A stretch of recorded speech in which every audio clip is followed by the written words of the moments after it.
2 تا خبر جدید در مورد راکی رابیت. راکی رابیت تو آخرین پست تلگرامی خودش یه جورایی به همستر طعنه زده، گفته کلید و پرافیت و مینی گیم رو بریزید دور. توی این بازی چیزی که مهمه سکه هاییه که داری جمع میکنی و در نهایت وقتی که ایردراپ تعلق بگیره هر کسی که سکه بیشتری داشته باشه پول بیشتری میگیره. دمش هم گرم. یه نگاهی روی رباتش بندازیم. ببینید دوستان، یه فاکتور داریم توتال ارند، کل پولی که شما تا حالا توی این ربات به دست آوردید و این فاکتوریه که در نهایت بر اساسش به شما ایردراپ میدن.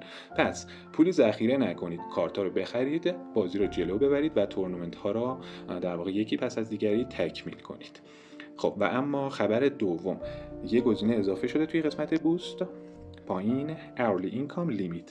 ربات شما وقتی که آفلاین باشید تا 3 ساعت براتون جمع میکنه.